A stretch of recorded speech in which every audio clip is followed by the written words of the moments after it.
আজকে সবার পছন্দের একটা রেসিপি তৈরি করব। হ্যালো ভিউয়ার্স, আসসালামু আলাইকুম। কেমন আছেন আপনারা সবাই? আলহামদুলিল্লাহ আমি ভালো আছি। এখানে একটা ফ্রাই প্যানে আমি তেল গরম করে শুটকি দিয়ে দিলাম।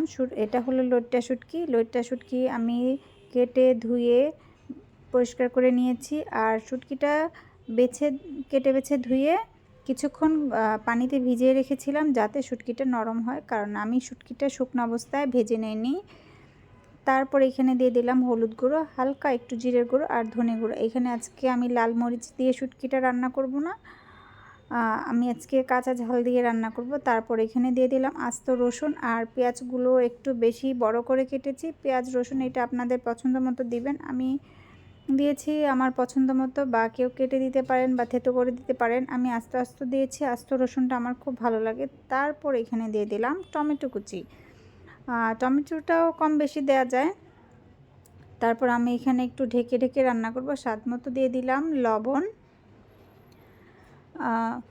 তারপর আস্তে আস্তে এটা কষিয়ে নিব।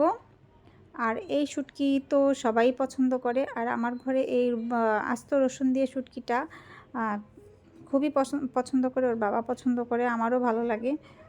তারপর এখানে আজকে আমি কাঁচা মরিচটা আমি ফেলে ফেলে দিয়েছি। আর কাঁচা মরিচের ঝালটা আপনারা যার যার পছন্দ মতো করে দিয়ে নেবেন। আমি মিডিয়াম ঝাল দিয়েছি, বেশি ঝালটা খেতে পারে না তাই। তারপরে এখানে দিয়ে দিলাম শীতের সবজি খুবই পছন্দের, সেটা হলো পেঁয়াজ পাতা।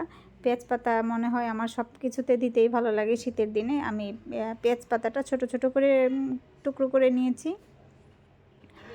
তারপর কিছুক্ষণ এই পেঁয়াজ পাতাটা দিয়ে হালকা ঢেকে রান্না করব। আর যদি শুটকিটা না গলে সেক্ষেত্রে আপনারা পানি ব্যবহার করতে পারেন, তো আমার পানি ইউজ করতে হয়নি।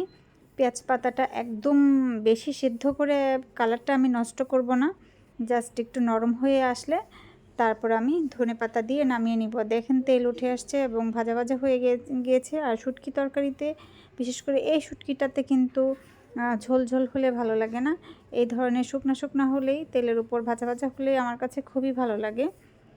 আর এটা হলো গরম গরম ভাতের সাথে অসাধারণ লাগে। আলহামদুলিল্লাহ, খেতে খুব মজা।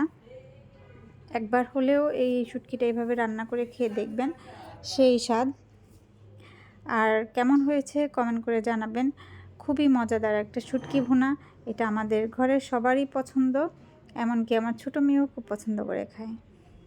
রেসিপিটা কেমন হলো কমেন্ট করে জানাবেন। আর কার কার শুটকি পছন্দ, আপনারা কারা কারা শুটকি পছন্দ করেন সবাই কমেন্ট করে জানাবেন। আর সবাই আমার পাশে থাকবেন।